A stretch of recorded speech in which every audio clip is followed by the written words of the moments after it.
All right, all right, all right, all right. It's time to get started. Had to come correct. I had to come correct. I've been working on getting my audio right for all of you, and I cannot wait to go full force today because I am pleased with our progress.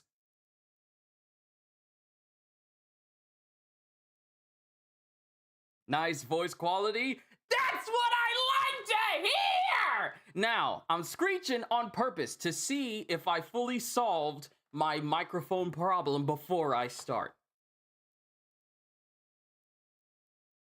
But if we're not getting any peaking, if we're not getting any peaking, then we are back in business, baby! So let's go ahead and get started, shall we?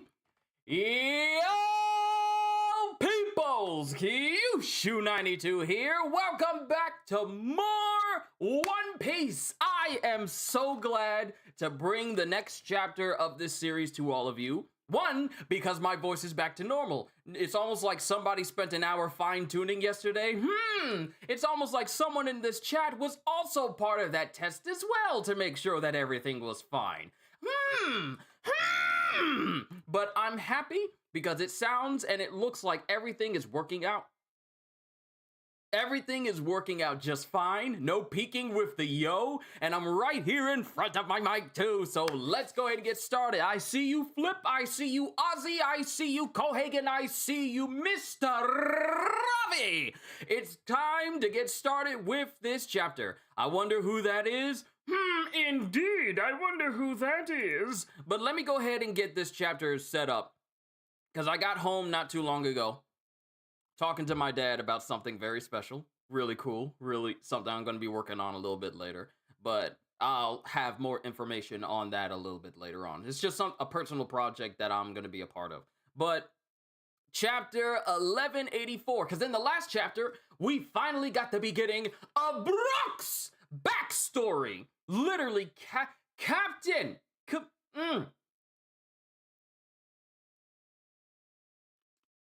We get Brook's backstory. We get to learn about the kingdom of Esperia. We get to learn about King Reuven. We get to learn about Shuri. We get to learn about Queen Candel and the fact that Brook is brokenly fast. So let's begin with chapter 1184. We're all bones when we die.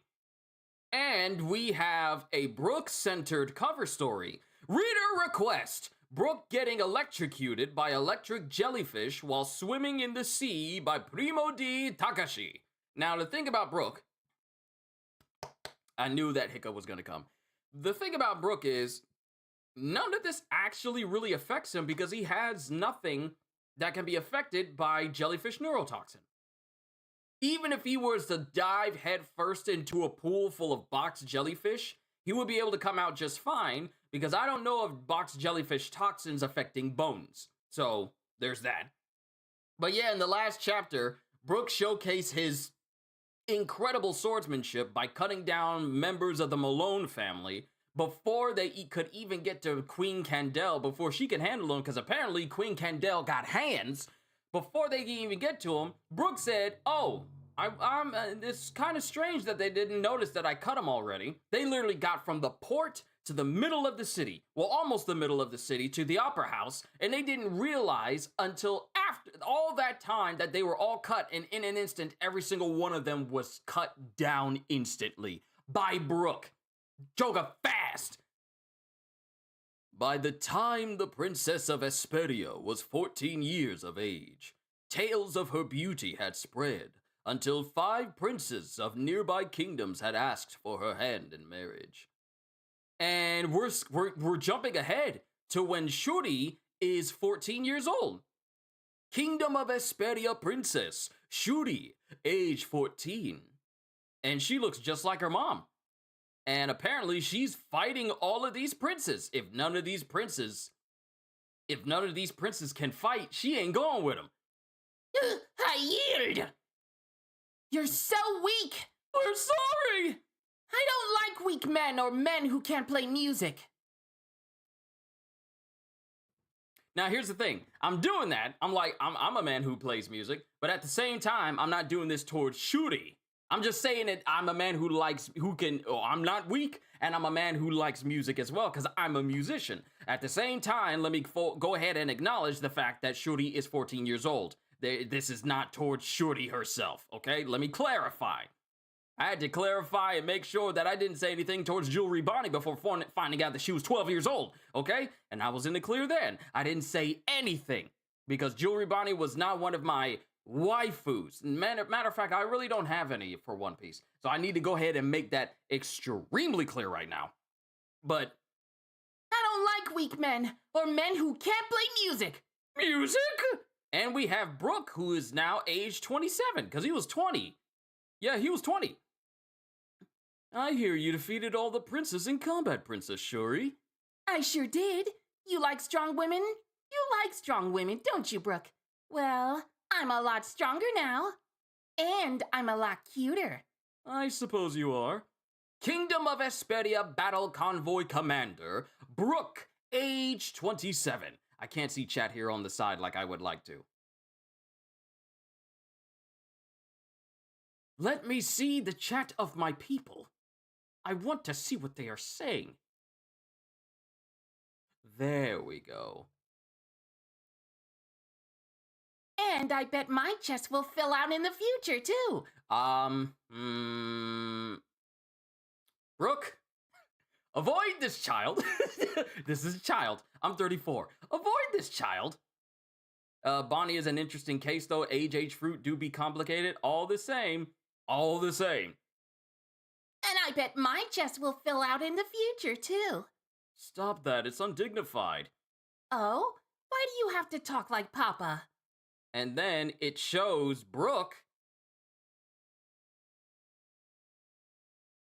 And Brook just runs over to some ladies and goes, "Ah, beauteous ladies." Beauteous, not beauteous. Beauteous ladies. Might I have a gander at your garters? A peek at your panties? Who's undignified now? And then Shuri just throws her sword at the back of Brook's head. And then Brook is singing with Shuri.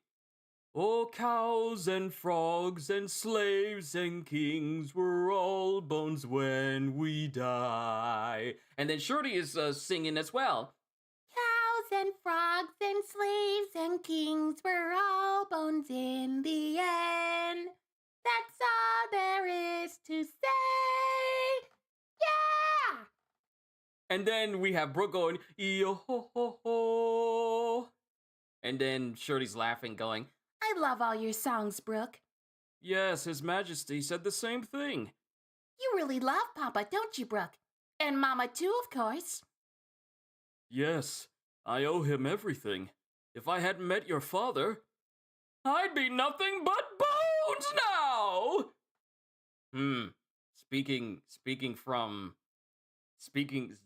That's some heavy foreshadowing. And then it cuts to a backstory where we see Brook growing up as a child. And he looks exactly as he did when we were going through, what was it? Film Z? I think it was Film Z.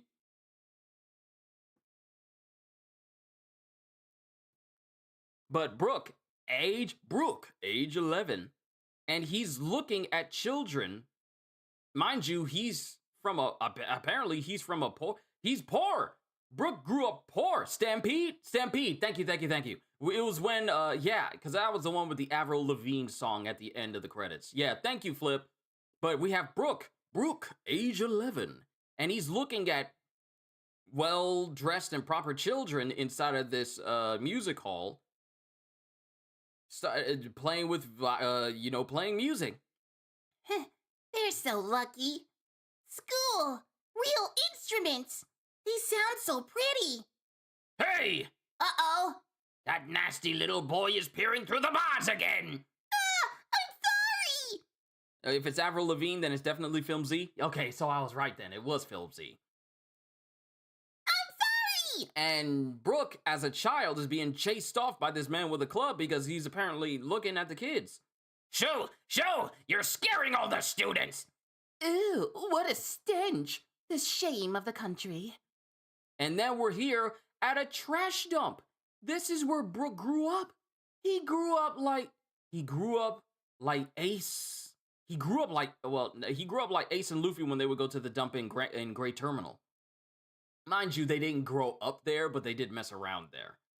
But Brooke is just going, Let's blame the king. We need a new king. One day we'll get to play real music. Dad and mom and little bro, we're all starving skin and bones. How am I even alive? Eating toad so I can thrive. and he's even as a kid, he's making up all these songs. Why is Kid Brooke's voice so high? Because he's a kid!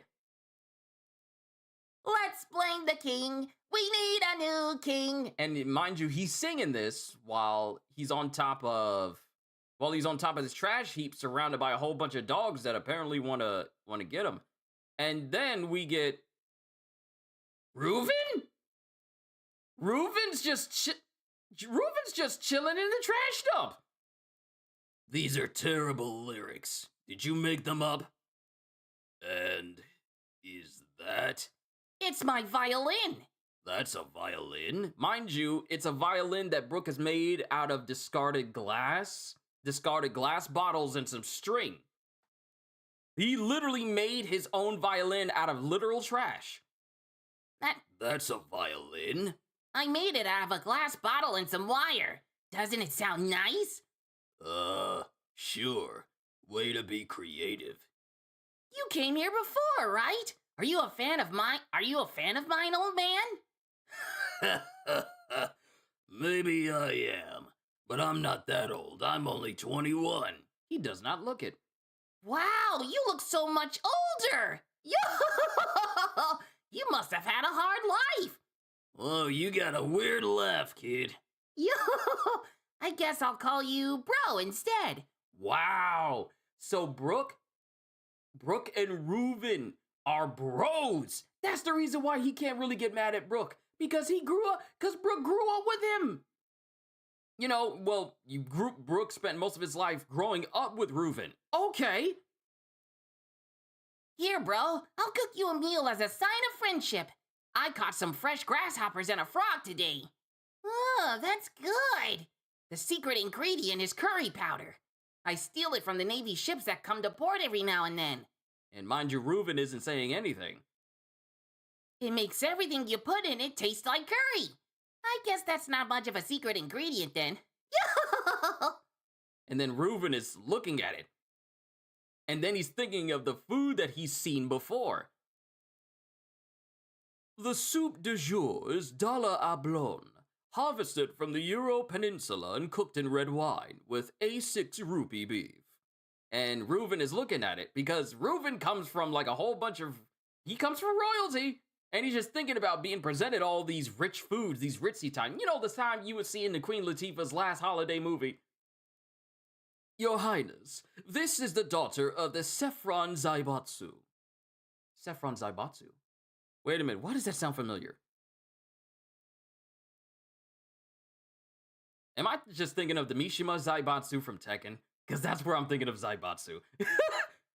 Your Highness, this is the daughter of the Saffron Zaibatsu. She graduated top of the class from a Noah Academy. Euro Peninsula is a new name added to the map. Yeah, we have a new peninsula, the Euro Peninsula.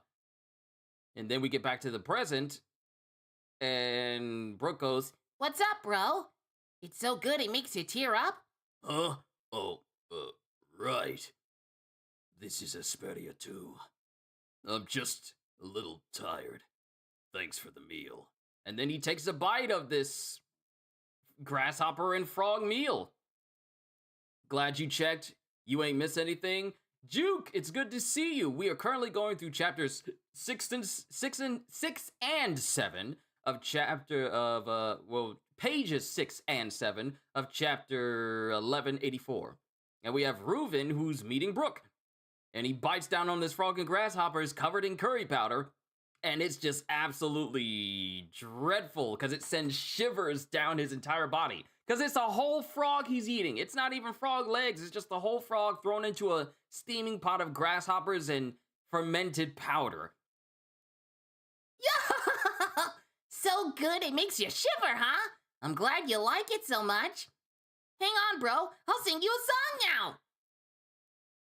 And then there's some commotion coming from the bridge that leads into the town. This is just Goa Kingdom gone right. I wonder if this is meant to mirror that flashback. It seems that way. Because I'm noticing so many similarities between the Goa Kingdom.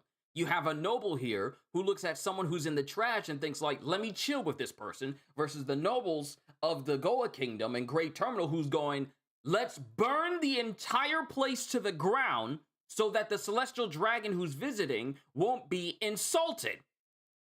This is a polar opposite to Sabo's backstory. What? You want me to play you? Oh wait, What? You want me to play? Don't bother, bro. Oh wait, want to pay me? Sorry. What? You want to pay me? Don't worry. Don't bother, bro. We've all each got our problems, don't we? And then we have Reuven, who's just coming by and chilling with Brooke. He really is a bro. He keeps coming by. He keeps coming by and chilling with Brooke, bringing some drinks, fishing with Brooke playing music, them catching all sorts of fish. One day, Esperia, Cello Port. It's a naval escort ship! Load the merchant ships with instruments. Be very careful, they're fragile. And we have blood dripping because Brooke has been detained and beaten. Mind you, this is still Kid Brooke. He's been detained and beaten, blood dripping off of his chair. I don't know what you mean. You got the wrong guy.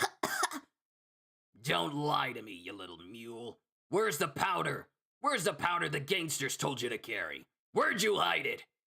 We paid a lot of... The Navy's working with gangsters.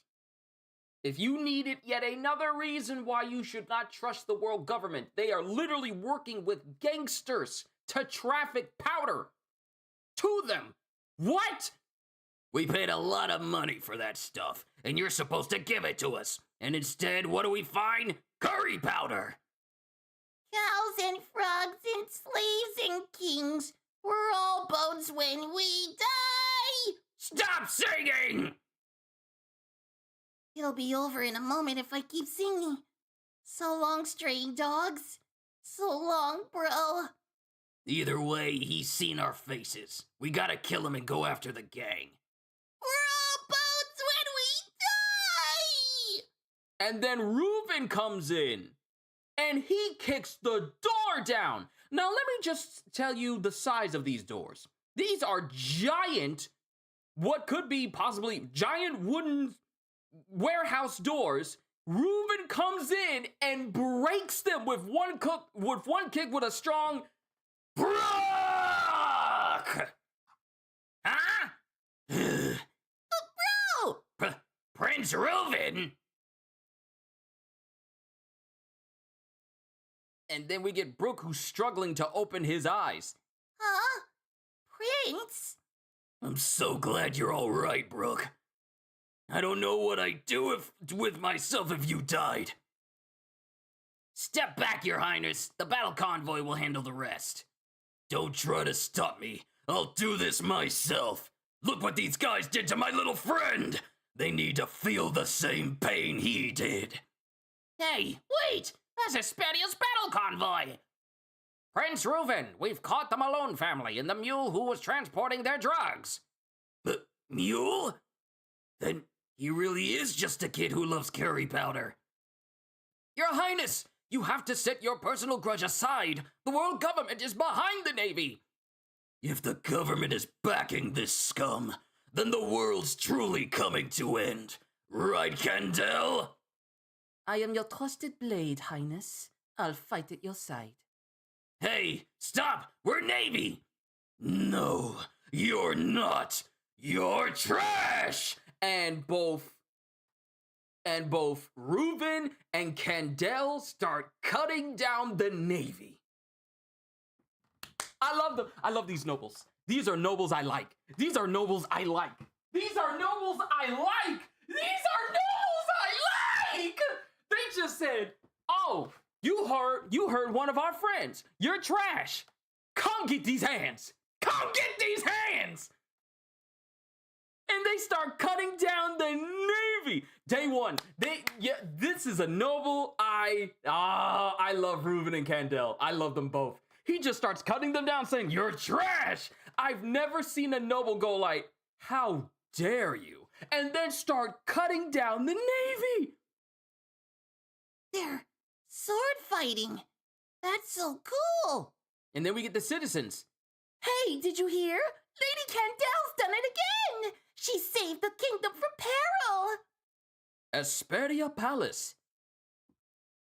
Are you awake now, Brooke?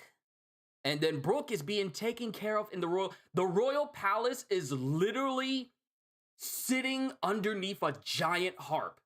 You have the castle, and behind the castle is a harp. How did I not notice this from the last chapter? It's like a giant, let's not forget Miasgard. Yes, there is one celestial dragon, but it's just Miasgard. But he wasn't cutting down the Navy, though. Now, him beating up on another celestial dragon, that's not to be, overlooked. But I love Reuven and Candel. Let me continue. But Brooke wakes up going, "I am not angry at you, Prince Reuven. I'm simply asking that you be more mindful of your royal position." Yeah. Hey, Brooke. You're a prince, bro?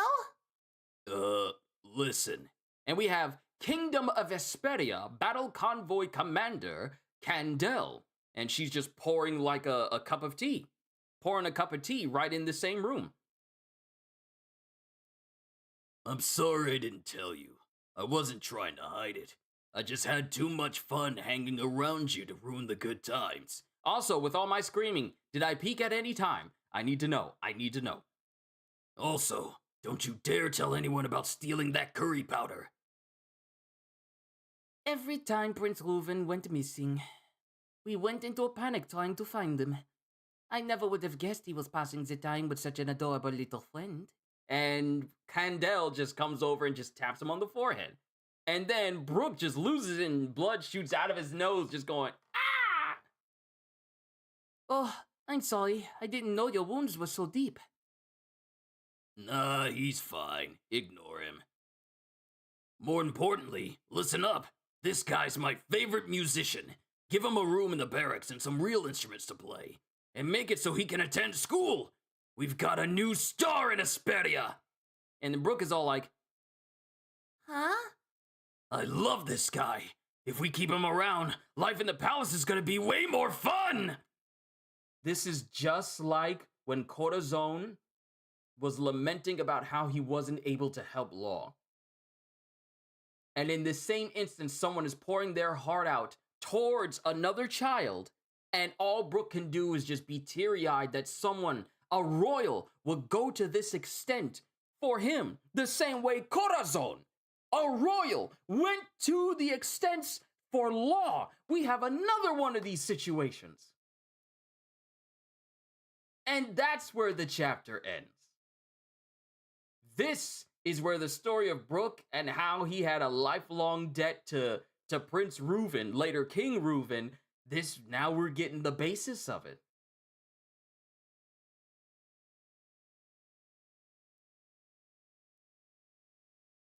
There's so many parallels between the nobles of Goa Kingdom, and there's an opposite, like opposing opposites of the nobles of the Goa Kingdom and apparently the nobles of here of Vesperia, where you have literally the prince going out of his way to basically protect Brooke and even call him, "He's my friend. Let's put him in school. Give him instruments to play.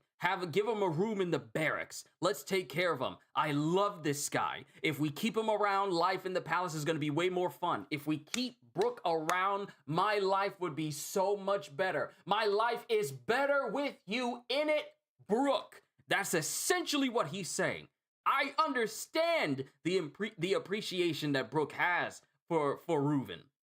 But here, going back through this chapter,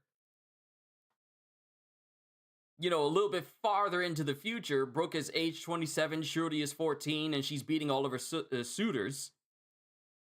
And apparently she only has eyes for Brook, but Brook is all like, "Yeah, don't be telling me how your figure is filling out more. That's undignified." And he's going after older ladies because Brook don't play that Chris Hansen nonsense like people from Roblox tend to do.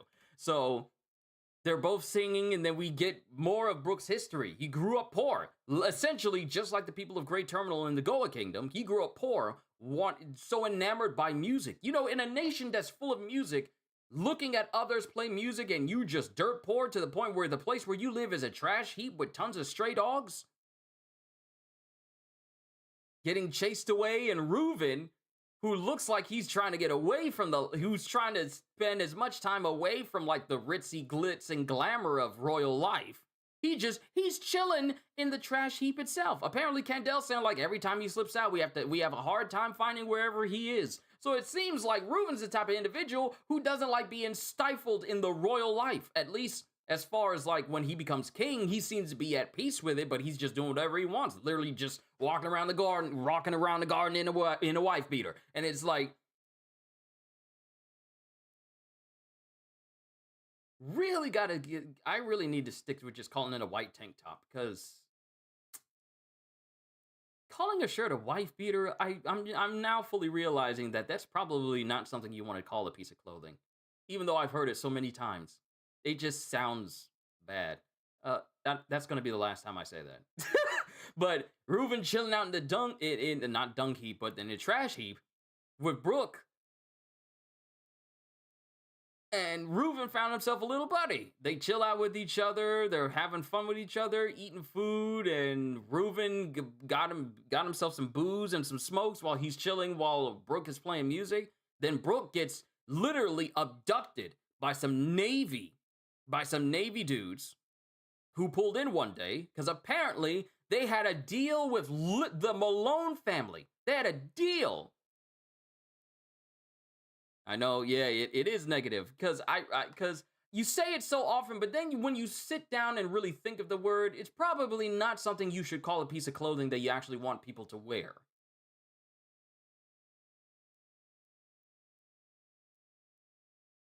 So yeah, I won't be saying that again. This is the last time I'll ever say that. I didn't fully realize it until just now when I said it, because I never said it out loud. But saying it out loud, I don't like it. But the Navy literally conspired with gangsters, literally members of the mafia, to get powder. And they thought Brook actually had the powder, but it was actually curry powder. And when Reuven found out that the Navy abducted him and beat him to get answers that he didn't have, Reuven said, "It's on site." See, this is why this is yet another example of nobles who actually have hearts. Like you had Cobra, and I say had because of obvious reasons. You had Cobra, you have Vivi, you have a handful of nobles who think of the people first. You have a handful of people like King Elisabello. Then you have King Riku. And then you have Momonosuke. You have all of these people who are of royalty, but they think of their people first. And Reuven is a new addition to this because this dude said, "I'm throwing hands. What have you done with my friend?" He could have easily just opened the door, but he's so angry, he literally broke the doors of the warehouse down. He literally broke them down to get to Brook. And everyone's all like, "What? The prince is here?" And then Reuven makes his way over in order to rescue him. And on the Navy, King Neptune as well. Yeah, King Neptune. Let's not forget King Neptune. Who else is a noble that thinks of their people before all else?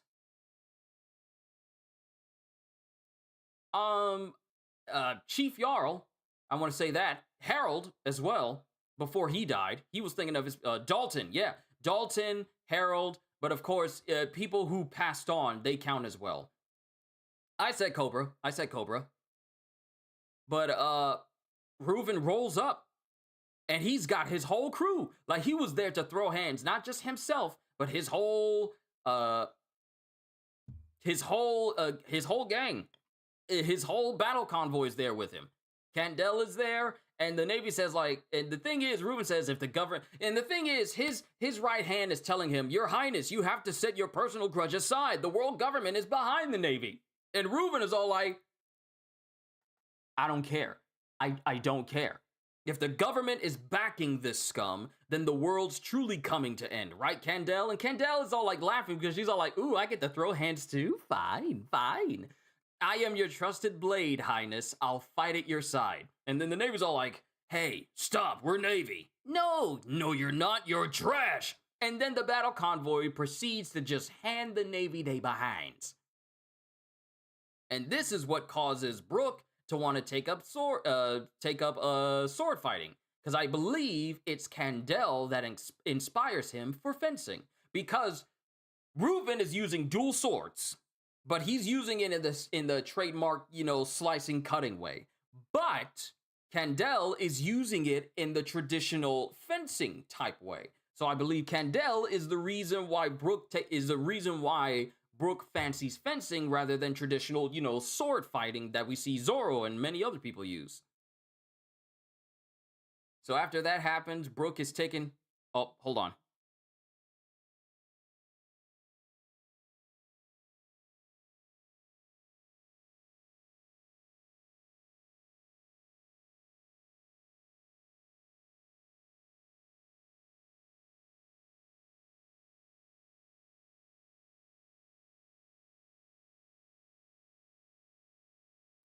But we get Brooke, who's back. We get Brooke, who's back in the kingdom, who's in the palace now, being taken care of by Candel and Reuben. And Reuben's all like, "I'm sorry, I didn't tell you. I wasn't trying to hide it. I just had too much fun hanging around you to ruin the good times. Also, don't you dare tell anyone about stealing that curry powder. You was about to use observation hockey? That's the reason why I cover my mouth, Mr. Lipham Reader." By the way, interesting that this chapter is set 7 years after and 9 years before the last chapter. It is interesting that we get a flashback within a flashback that goes back even further. Every time Prince Reuben went missing, we went into a panic trying to find him. I never would have guessed he was passing the time with such an adorable little friend. And then, Brooke likes Candel. And then Candel doesn't understand the whole notion of a dude throwing his nose back and bleeding because he's in the presence of such a beautiful lady. She's all like, oh no, I'm sorry, I didn't know your wounds were so deep. And Reuben's all like, ignore him, he's fine. But then Reuben says the very thing that causes Brooke to be indebted to him basically forever until, apparently what he said comes to pass. This guy, more importantly, listen up. This guy's my favorite musician. Give him a room in the barracks and some real instruments to play, and make it so he can attend school. We got a new star in Asperia. I love this guy. If we keep him around, life in the palace is gonna be way more fun. And this is where we end the chapter. And you guys are saying that we are going to be going on break after this?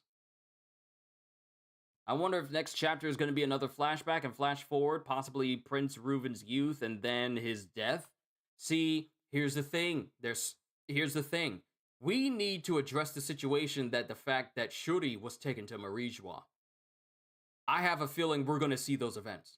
And of course, while I would like to get everything I want to say out tomorrow, and since today is the last day, I usually do my One Piece reflections over all the chapters that we get of One Piece within a month, but there's simply a lot going on today that I'm pushing it, once again, pushing it towards the first, so that way we can have time to talk about the chapters that we got this month, and even talk about, like, potentially where the story could go from here. But I do feel that us visiting Marijwa with Shuri is probably going to be something we either see happen, or maybe it happens off screen and we get told about it the same way Ginny was taken, but we don't see what happens to her exactly until, literally the day of her death.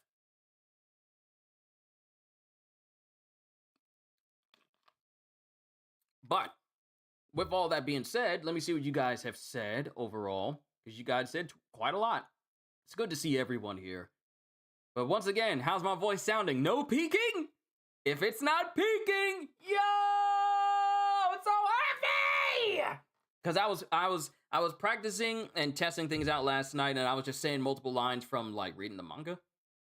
And I was saying stuff like Loki's Ragnar Dulheim, like extra loud. I can say it loud, and I don't need to worry about things going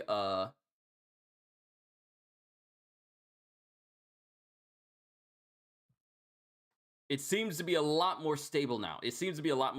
So let me see. My page won't load. By the way, the jellyfish got emu eyes.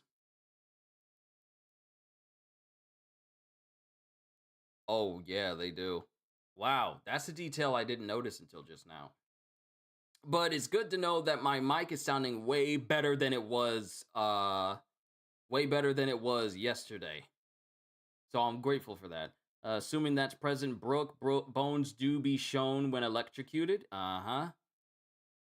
Let's see. Actually, you know what? You're right. If that's present day Brooke, then I believe that's just Brooke when he is, bones, and not necessarily when he's in human form and the bones are being illuminated.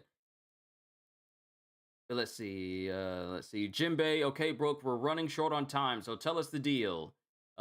Brooke, well, it all began 70 years ago when I was a mere 20-year-old, and several chapters later. That was the very last time I saw Shuri alive. Bonnie is an interesting case. Yeah. Stampede. Why is Kid Brooke's voice so high? Because I wanted to do it. I wondered that violin would actually work in the real world. That's interesting. It could. It's possible. What's up with homeless kids becoming one of the most characters in anime? Broken characters in anime. Reuven pulling a Sabo. Euro Peninsula. This is just Goa Kingdom. We all saw how that flashback ended. Yes, we all know how that ended. Granted, by the way, the noble who visited Great Terminal like this, Sabo, did not have a happy ending in that flashback. Only difference is Goa Kingdom is still standing. We're not about the Euro Peninsula yet. Heard people saying this might be dance powder. Ooh, dance powder. The powder that they wanted transported, that could be dance powder? I never thought of that. It's been so long since I heard about dance powder. Ain't gonna lie, Kid Brooke looked like Chocolate from Shaman King. I don't know who that is because I never read or seen Shaman King. Choco Love, I mean, sure, a bit. I didn't type chocolate. It was a typo, but yeah. Miyazgard is a day one world noble. We know what happens to good nobles, though. No one has made it. Yeah. We really don't have too many good nobles that haven't gone through some sort of turmoil or death. The only good ones that still exist right now are Dalton and King Riku and Elizabello. We lost Odin, we lost Miyazgard, we lost Corazon, we lost Cobra. We lost quite a few nobles, including Riku, who, I mean, he's good now, but yeah. And I guess Brooke and Luffy, who, by the way, Brooke had both parents and a little brother, the exact opposite of young Luffy. Yeah, he actually got siblings. And now we must wait 2 weeks. Yeah, King Neptune. You know what? It makes me wonder, and I have a feeling that Kingdom Brooke is related to the Ancient Kingdom. I don't know. This is probably why Emu's controlling Gunko. She probably has the bloodline of the 21 kingdoms. But Ginny was out traveling by herself, same for Kuma. In this case, we know Brooke travels to Marijwa for the reverie. I'd assume that, like Shirahoshi and Vivi, Shuri would go too, except she's probably taken. As soon as she's seen by a noble, the same way Charlos took that one lady from her man directly in Sabaody, I would not be surprised that that's the same case here, where a noble sees Shuri. And mind you, this is many years ago, so this is more than likely going to be well before Charlos and Shalria and even Rosward. Because this is many years ago, and we don't know. Do we know how old Rosward is? I assume they try to take her because of her eyes, because you don't have people with one colored eye and then another one that has multiple rings in it. You don't have many people with that unique trait, that unique trophy piece. One would say, if you're working with celestial dragons, they'd see that as like, ooh, this is my new wife. Look at her 2 different colored eyes. I treasure her because she belongs to me. I found her and now she's my new wife. I can imagine it going like that because celestial dragons, world nobles are just weird like that. But since I caught up to everything you guys have said, it's summary time!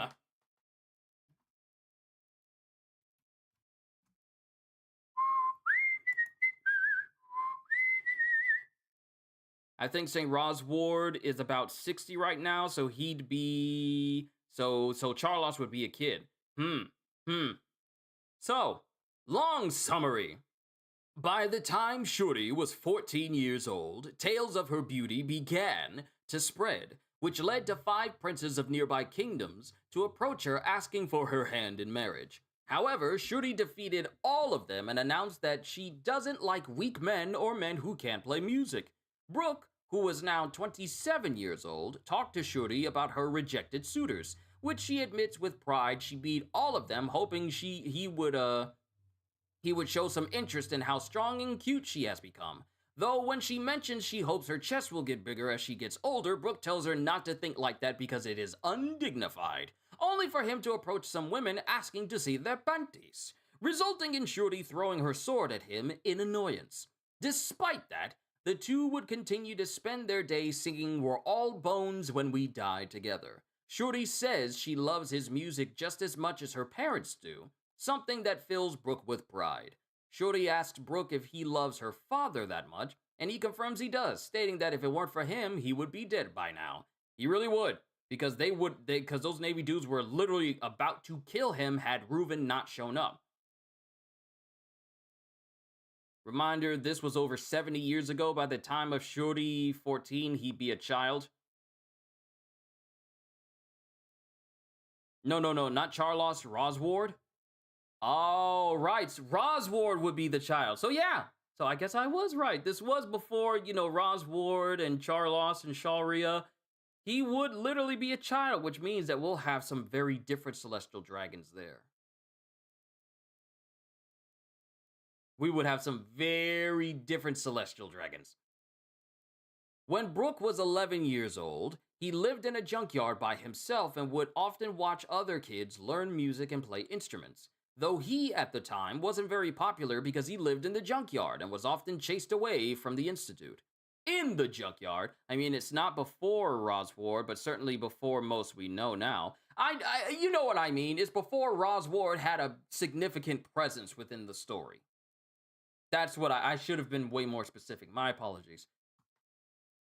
Let's see. In the junkyard, Brooks spent his days singing and playing a makeshift violin he made out of junk, sometimes singing that the king is to blame for his current circumstances. Reuven would often visit Brooke in the junkyard back when he was a prince, though Brooke didn't realize who he was at the time, only figuring he was a fan of his music to explain his frequent visits, something Reuven didn't deny. As a sign of their newfound friendship, Brooke made Reuven a stew out of grasshoppers and a frog with some curry powder he stole from the marine ships that come to port mixed in, which he says will make anything taste like curry regardless of the ingredients. As he took the bowl, Reuven thought about his fancier meals, which were very small, because you know how they'll give you like this really big plate in these 5-star expensive 3-figure for every bill restaurants, but they'll only give you like this amount of food in the middle, and I'm like, where's the rest of it? You gonna bring me the rest on a different plate? No, this is the serving size. You're paying for experience. No, I'm paying for food. Bring the rest of this meat. So I can understand because I don't mind eating like good portions, but I want portions that make me a little bit full, you know? Let's see. As he took the bowl, Reuven thought about his fancier meals, which were very small, and how he was introduced to a prestigious woman. It says prestigious women, but it's prestigious woman. To a prestigious woman who no doubt meant to be taken as a wife. He does get snapped out of his thoughts by Brooke and eats it, though it seemed to taste terrible. Still, he offered to pay Brooke for his generosity, but Brooke told him not to bother as they were friends. After that, the two would spend more time hanging out and playing music together. One day, Brooke was captured by some Marines who started beating him up in an interrogation, as they assumed he was in league with gangsters to hide drugs that they were going to sell to said Marines. just selling drugs. It's not even a matter of like gunpowder or even dancing powder. It's just straight up, it's just straight up drugs. Only to find him with nothing but curry powder. Despite Brooke protesting his innocence, the Marines refuse to believe him and plan to kill him so he doesn't tell anyone what they did to him. Believing his time was nearing, Brooke continued to sing while waiting for the inevitable. But thankfully, Reuven arrived on the scene along with the rest of the battle convoy, though the Marines call him Prince, which Brooke overhears. The rest of the convoy asks Reuven to stand back and let them handle the situation. But Reuven... didn't notice it said drugs? Yeah, drugs from the Malone family. Hold on. Let me fast forward. Yeah, Prince Reuven, we've caught the Malone family and the mule who was transporting their drugs. I said that, I reacted and re-said that, and I just overlooked the fact that it was just straight up drugs that they're selling to the Navy. What sort of drugs are you selling to the Navy? What type of drugs could they possibly want? But back to this. But Reuven, the rest of the convoy asks Reuven to stand back and let them handle the situation. But Reuven refuses as he cannot forgive the crooked Marines for hurting his friend. The Marines then overhear a report delivered to Reuven that the gangsters who were from the Malone family were captured along with their real courier, thus proving Brooke's innocence. But the convoy members warn Reuven that the Marines are still backed by the world government, which will lead to trouble between Asperia and the organization. Reuven, however, says he does not care. Day one, on site, catch the smoke, come get these hands. Reuven says he does not care, as he believes the government supporting corrupt soldiers is a sign the world is coming to an end. Yeah, and the world has been slowly coming to an end ever since because the world government got worse and worse after this. Think about that for a second. The world government got even worse after this. You know, selling drugs and working with gangsters. Then also remember that they decided to hide the news of escaped inmates from Impel Down. You know, inmates that could definitely put thousands, if not hundreds of thousands of people's lives at risk. They wanted to cover that up. Then they wanted to cover up the fact that Luffy beat Doflamingo, but failed to get that information out. Then them wiping out Ohara simply because they were delving into their hidden taboo history, willing to wipe out multiple nations. Let's just be real. Wipe out multiple nations, not only for the stuff that they know, but also for their resources, which is the purpose of the National Celestial National Hunts. Literally the Hunger Games for the Celestial Dragons, but everyone else is the prey. All the people who live on that specific nation are the prey. Them conspiring and experimenting on people and then tossing them when they're of no further use. Case in point with Ginny. Just, the world government got worse after this. Reuven, however, the Marines beg to be spared, but Reuven ignores them and labels them as trash, taking them down alongside Candel. Brooke wakes up at the palace with his injuries tended to and with Reuven by his bedside, where he expresses relief he is okay and apologizes for not telling him he was a prince before, saying he was just having too much fun with him to potentially ruin it with the truth. Candel reveals that every time Reuven left the castle, the convoy went into a panic to try and find him, but she never guessed he was hanging out with someone like him, who she calls adorable, to Brooke's delight. Reuven then announced that he was going to take Brooke into the palace and make him his personal musician, with the promise of providing him an actual bed, instruments to play, and a spot at their school, wholeheartedly confident he will one day become a star of their kingdom, and liven up the palace. Hearing this, Brooke tears up at Reuven's kindness, thereby explaining how he became his benefactor. And then, of course, we have the chapter notes. By the time Princess Shuri reached 14 years of age, her beauty was renowned enough that she was proposed to by princes of the neighboring kingdoms, all of whom she rejected. Brooke hangs out with Shuri and later reveals how he was saved by King Reuven during his childhood. When Brooke was 11 years old, he was a poor boy who dreamt of learning how to play music, but was shunned by the community because of his status. Brooke met and befriended then Prince Reuven, who disguised himself as a commoner to learn more about the life of his subjects. Smart guy. One day, Brooke was kidnapped and beaten by the Marines who mistakenly believed he was a courier of the Malone family. He was then later saved by Reuven and his then bodyguard Kendall, who defeated the Marines with ease. In the aftermath, Brook was taken to the Hesperia Palace by Reuven, who gave him a chance to train his combat and musical skills.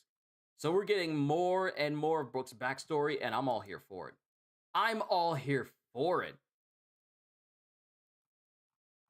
So now let me see what the rest of you guys have said. Drugs that are probably consumed by the world nobles, would not be surprised. You do not want to sell me death. You don't want to...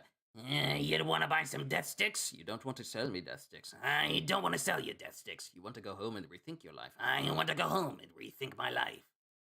And it's bad enough that they condone slavery. How much lower can the world government get? Never mind, I'm sure Oda will show us. Oh, yes. One of the biggest things we've seen the world government do is literally erase an entire nation off the map, leaving nothing but a giant gaping hole in the ocean. That is the height of insanity and depravity and cruelty the world government has ever shown. Sure, we do have slavery and you know, human trafficking, which they don't care about. They don't mind this stuff happening. They don't mind it. They don't want people learning. Because Saturn, and I come back to this comment from Saturn every single time. When it comes to the people of the world progressing, the world government always comes in and tries to stop that. Vegapunk wanted to create endless free energy for everyone. The world government wanted it for themselves, specifically the Mother Flame and anything affiliated with it. They wanted all the information that Vegapunk had come up with, and they specifically said the world doesn't need any more progress. Because if the world progresses, the world government may not be able to keep up. Because if everyone has access to free energy, then they'll be able to do whatever they want with that sort of energy. And the only person who's allowed to have a monopoly on anything advanced, anything technologically advanced, anything medically advanced, anything that could be seen as a jumpstart for any group of people, the world government wants that for themselves and leave everyone in the dust. To the point where every celestial dragon, especially the elders, they see everyone that lives beneath Marijois as literally beneath them. Nothing but insects. Oh, if we kill off this amount of people, they breed like insects, so we'll still get more people. Even if we kill an entire nation, they breed like insects. We can definitely get more people. We can get more slaves. We can get more people human trafficked. We can get more human subjects for experimentation. And if we don't like them, if we don't want them, we can either kill them or just dump them back in the lower world and let the lower world deal with that nonsense. Because we're above that. We're greater than everyone. We're better than everyone. So there literally is no depths. There's no bottom to how bad the world government is willing to go. They're willing to anger big name pirates like Kaido if it means not allowing this one power that they haven't been able to get their hands on for 8 full centuries, 800 years, having that being awakened, and then they can't do anything about it because they have yet to do anything about Luffy's Gear 5 at all. The rise of Nika, they haven't been able to stop him ever since he first appeared. And that was probably not the first time they wiped out an entire country. Just ask Ohara. Oh no, we know. The difference is with Ohara, it was basically razed to the ground. To countries like potentially Esperia and Lelouja, those countries are gone. There's no trace of where they used to be except for the whole land where it used to be is now just one giant sinkhole in the ocean that is just going to be there always. So while Ohara was razed to the ground, I feel like Esperia is going to have the same fate as Lelouja because Brook says it's a place that's no longer on the map anymore. And places that are no longer on the map, I mean, I feel it's like that one scene from the anime where it shows them saying like, Lelouja never existed at all. And then the maps are changed for Lelouja. So it's like, oh, Lelouja never existed. People who know where Lelouja is can go back there. And we're still on the fence about God Valley. Yeah, we don't know what happened to God Valley. They say that it was removed off the map, but we don't know if that entire place was, razed to the ground with the ancient weapon that they used, or if it's just removed from the map. So maybe, who can say, it might not actually have met the same fate as Lelouch. It was just something major happened that caused Esperia to be completely removed off the map. And I gotta hold myself back because I want to spend the reflection stream tomorrow talking about everything that we've learned about throughout this entire month. So I actually have to hold myself back a little bit. But overall, this was a very interesting chapter, but it's also leaving me with way more questions. I am definitely happy that we are getting more of Brooke's backstory because we're learning more about Brooke's life, and also in doing so, we'll probably learn a lot more about Marie-Joie as well, concerning like what happened at Marie-Joie and Shuri, and what happened with Shuri, and why Brooke never wanted to see Shuri again because of her eventual killing of her father. There's more to this than meets the eye. And I feel this is like another situation with Loki, where Loki had the blame pinned on him. And he willingly had that blame pinned on him because he didn't want the history and the knowledge and truth of Harold to sully his reputation. I feel like there's something more to than just Shuri just simply killing her father. There's something more to this. We will speak about this in the reflection stream for tomorrow. So I'll hold back.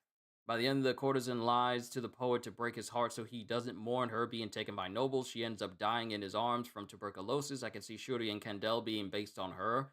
Ah, Moulin Rouge. Poor poet having an affair with a courtesan who is forced by a duke to write an opera play before taking her. Ah, I see. So that's my entire opinion. I thought this was a very nice chapter, but it also leaves me with some curious questions as to how do we get to the point where Brooke says he cannot stand Shuri, someone he loved singing with when she was a child, and she's a teenager and still loves. Wow, I did not notice that my camera was losing focus this entire time. I don't know why it keeps resetting. My bad, everyone.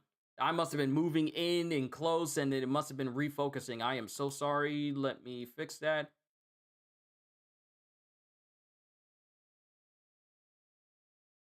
There we go. I'll make sure that it should be fixed for when I start Sakamoto Days as well. That's what I'm saying. That's what I'm saying though. This is how we get there. See, that's the thing. I'm just so curious about it. I'm not saying like I'm questioning how we get there. I'm just glad we're getting to that point. That's the questions. That's the questions that I have as to how we get to the point where Brooke cannot stand Shuri at all. Like we're learning all of this, but I'm excited to say that would be a better word. I'm very excited to find out how that happens. And then eventually see what happens when he joins the Rumbar Pirates. Because I know because Brooke isn't the captain of the Rumbar Pirates, but he was a part of them. So we might see, what's his name? The captain of the Rumbar Pirates. Because I gotta remember, I can't remember his name. I think it starts with a G. I'm trying to remember. But him, when he joins the Rumbar Pirates, the events that lead into that, I feel are going to be very interesting. But we'll talk about this a little bit later. Time for me to get started with Sakamoto Days. So with that being said, thank you everybody for tuning in to today's session of One Piece. And if I got any new people here, hope y'all enjoyed. Can't wait to see you all in my Yorkie? I think it's because she lies to him about how she feels, so she goes willingly with the noble so he doesn't mourn her or goes after her. The play makes him hate her. That's an interesting parallel. You tell that one to Roger? You might need to tell that one to Roger if you haven't made a comment already. But yeah, looking forward to the next chapter. And since it looks like we're going to be going on break, this will give me a little bit of reprieve. But to everybody and even the new people who are here, hope y'all enjoyed. Can't wait to see you all in my next video. Like, comment, and subscribe. Nope, hadn't said it. Gotcha. Like, comment, and subscribe if you haven't already. Even check out my membership or Patreon, because I am always looking forward to entertaining you. And because I know you're coming back anyway. Have a fantastic day, and once again, as always, later peoples, on to Sakamoto Days.